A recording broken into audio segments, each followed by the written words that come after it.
ಹೆಚ್ಚಳ ಮಾಡಬೇಕಂತ ನಮ್ಮ ಒಪ್ಪತ್ತಾಯ ಆಗಿದೆ.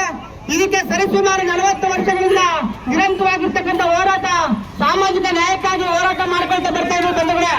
ಆದ್ರೆ ಸರ್ಕಾರಗಳು ನಮ್ಮ ಆಳ್ವಿಕೆ ಮಾಡ್ತಾ ಇರ್ತಕ್ಕಂಥ ಸರ್ಕಾರಗಳು ಮಲತಾಯಿ ಧೋರಣೆಯನ್ನ ತೋರ್ಪಡಿಸ್ತಾ ಇದ್ದಾವೆ. ಜನಸಂಖ್ಯೆಗೆ ಅನುಗುಣವಾಗಿ ಮೀಸಲಾತಿಯನ್ನ ಕೊಡಿ, ಸಾಮಾಜಿಕ ಆರ್ಥಿಕವಾಗಿ ಶೈಕ್ಷಣಿಕವಾಗಿ ಪ್ರಗತಿ ಸಾಧಿಸುತ್ತೆ, ದಲಿತ ಸಮುದಾಯಗಳು ತಳ ಸಮುದಾಯಗಳ ಏಳಿಗೆಗೆ ಶ್ರಮಿಸಬೇಕಂತ ನಮ್ಮ ಹೋರಾಟವನ್ನ ಮಾಡ್ತಾ ಇದ್ದೀವಿ. ಆದ್ರೆ ಯಾವುದೇ ಸರ್ಕಾರಗಳು ನಿರ್ಲಕ್ಷ್ಯ ಮಾಡ್ತಾ ಇದ್ದಾವೆ ಬಂಧುಗಳೇ. ಇವತ್ತಿನ ದಿನ ಪಾವಗಡ ತಾಲೂಕು ಪರಿಷ್ಠ ಜಾತಿ ಪಂಗಡ ಒಕ್ಕೂಟಗಳ ವತಿಯಿಂದ ಇವತ್ತೇನು ಸರ್ಕಾರಕ್ಕೆ, ಕೇಂದ್ರ ಮತ್ತು ರಾಜ್ಯ ಸರ್ಕಾರಕ್ಕೆ ಒತ್ತಾಯ ಮಾಡ್ತಾ ಇದ್ದೀವಿ. ಪರಿಷ್ಠ ಜಾತಿಗೆ 15ರಿಂದ 17% ಹೆಚ್ಚಳ ಮಾಡಬೇಕು, ಅದನ್ನ ಮತ್ತೆ ಪರಿಷ್ಠ ಪಂಗಡಕ್ಕೆ 3ರಿಂದ 7% ಹೆಚ್ಚಳ ಮಾಡೋದ್ರ ಜೊತೆಗೆ ಕೇಂದ್ರ ಸರ್ಕಾರ ಏನಿವತ್ತು 9 ಶೆಡ್ಯೂಲ್ಗೆ ಸೇರ್ಪಡೆ ಮಾಡೋದ್ರ ಮುಖಾಂತರ ಈ ಒಂದು ಸಮುದಾಯಗಳ ಬೇಡಿಕೆಯನ್ನ ಈಡೇರಿಸಬೇಕು ತಮ್ಮಲ್ಲಿ ಮನವಿಯನ್ನ ಮಾಡ್ತಾ ಇದ್ದೀವಿ. ಸರ್ಕಾರಗಳು ಚುನಾವಣೆ ಸಮಯದಲ್ಲಿ ಮಾತ್ರ ಈ ಒಂದು ಆಶ್ವಾಸನೆ ನೀಡತಕ್ಕಂಥ ಪರಿಸ್ಥಿತಿ ಬಂದಿದೆ.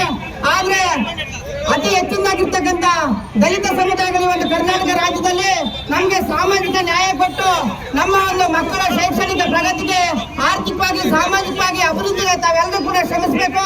ಇದನ್ನ 9 ಶೆಡ್ಯೂಲ್ಗೆ ಸೇರಿಸುವ ಮುಖಾಂತರ ನಮ್ಮ ಮೀಸಲಾತಿನ ಹೆಚ್ಚಳ ಮಾಡ್ಬೇಕಂತ ಹೇಳ್ಬಿಟ್ಟು ಈ ಮೂಲಕ ಸರ್ಕಾರಕ್ಕೆ 17 ಪರಿಶಿಷ್ಟ ಪಂಗಡಕ್ಕೆ 3ರಿಂದ 7 ಏನು ಮೀಸಲಾತಿಯನ್ನು ಹೆಚ್ಚಿಸುತ್ತೋ ಅದರ ಪ್ರಕಾರನೇ ಇವತ್ತು ರಾಜ್ಯ ಸರ್ಕಾರ ಈ ರಾಜ್ಯದಲ್ಲಿ 56,400 ಚಿಲ್ಲರೆ ಹುದ್ದೆಗಳನ್ನು ಭರ್ತಿ ಮಾಡಕ್ಕೆ ಇವತ್ತು ರಾಜ್ಯ ಸರ್ಕಾರ ಹೊರಟಿದೆ.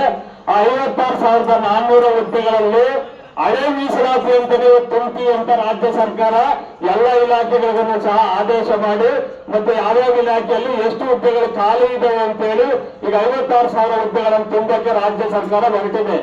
ರಾಜ್ಯ ಸರ್ಕಾರ ಇವತ್ತು ಹುದ್ದೆಗಳು ಏನ್ ತುಂಬಕ್ಕೆ ಹೊರಟಿದೆಯೋ ಅದರಲ್ಲಿ ಹೊಸ ಮೀಸಲಾತಿ ಅಂತೇಳಿ ರಾಜ್ಯದಲ್ಲಿ ರಾಜ್ಯ ಸರ್ಕಾರ ಹುದ್ದೆಗಳನ್ನು ತುಂಬಲಿಲ್ಲ ಅಂದ್ರೆ 15ರಿಂದ 17, 3ರಿಂದ 7 ಈ ರಾಜ್ಯದಲ್ಲಿ ರಾಜ್ಯ ಸರ್ಕಾರ ಅದೇ ಪ್ರಕಾರ ಹುದ್ದೆಗಳನ್ನು ತುಂಬಲಿಲ್ಲ ಅಂದ್ರೆ ಈ ರಾಜ್ಯದಲ್ಲಿ ಮತ್ತೆ ಸ್ವತಂತ್ರ ಹೋರಾಟದಲ್ಲಿ ರಾಜ್ಯದಲ್ಲಿ ವಾಲ್ಮೀಕಿ ನಾಯಕ ಸಮಾಜ, ಅಲಗಲೆ ಬೇಡ್ರು, ಶ್ರೀಪುರದ ರಾಜ ವೆಂಕಟಪ್ಪ ನಾಯಕ, ಸಿಂಧೂರು ಲಕ್ಷ್ಮಣ ಅವತ್ತು ಬ್ರಿಟಿಷ್ ವಿರುದ್ಧ ಈ ವಾಲ್ಮೀಕಿ ಸಮಾಜ ಎದ್ದಿದ್ದ ಆತರ ಇವತ್ತಿನ ರಾಜ್ಯ ಸರ್ಕಾರದ ವಿರುದ್ಧ ಎದ್ದು ಎಲ್ಲ ಶೋಷಿತ ಸಮಾಜಗಳ ಜೊತೆ ಇಟ್ಕೊಂಡು ರಾಜ್ಯ ಸರ್ಕಾರದ ವಿರುದ್ಧ ಈ ರಾಜ್ಯದಲ್ಲಿ ಬೃಹತ್ ಆಂದೋಲನವನ್ನು ಮಾಡ್ತವೆ.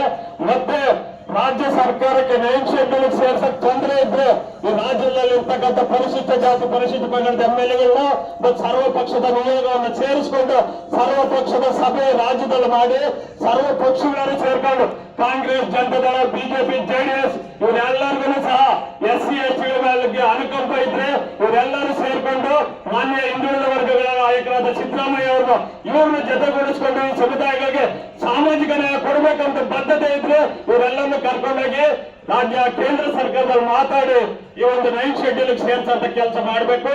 ಮತ್ತು ಇವತ್ತೇನು ರಾಜ್ಯದಲ್ಲಿ ಪರಿಶಿಷ್ಟ ಜಾತಿ ಪರಿಶಿಷ್ಟ ವರ್ಗಗಳಿಗೆ ಏನು ವಿಶೇಷವಾಗಿ ಅನುದಾನವನ್ನು ತೆಗೆದು ಈ ಕಲ್ಯಾಣಗಳಿಗೆ ಜನಸಂಖ್ಯೆ ಆಧಾರವಾಗಿ ರಾಜ್ಯ ಸರ್ಕಾರ ಬಳಸ್ತೀವಿ ಅಂತ ಹೇಳಿ ಸಿದ್ದರಾಮಯ್ಯ ಅವರು ಹೇಳಿದ್ರು.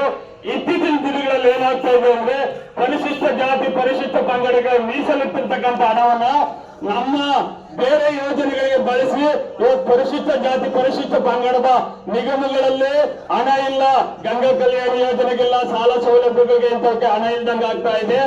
ಬೇರೆ ಸಮುದಾಯದ ನಿಗಮಗಳಿಂದ ಹಣ ತೆಗಿತಾ ಇಲ್ಲ, ನಮ್ಮ ಸಮುದಾಯದ ನಿಗಮಗಳಿಂದ ಹಣ ಬೇರೆದಕ್ಕೆ ಬಳಸ್ತಾ ಇದ್ದೀರಾ. ದಯವಿಟ್ಟು ಸಿದ್ದರಾಮಯ್ಯ ಮತ್ತು ರಾಜ್ಯ ಸರ್ಕಾರಕ್ಕೆ ನಮ್ಮದೊಂದು ಮನವಿ, ಜನಸಂಖ್ಯೆಗೆ ಅನುಗುಣವಾಗಿ ಏನು ವಿಶೇಷ ಅನುದಾನವನ್ನು ತೆಗಿತೀರೋ ಆ ಹಣವನ್ನ ಈ ಜಾತಿಗಳ ಕಲ್ಯಾಣಕ್ಕಾಗಿ ನಾವು ಬಳಸಬೇಕು ಅಂತ ಹೇಳಿ ಒತ್ತಾಯಿಸ್ತಾ ನಾನು 2 ಮಾತನ್ನು ಮುಗಿಸ್ತೇನೆ. ಜೈ ಭೀಮ್, ಜೈ ವಾಲ್ಮೀಕಿ.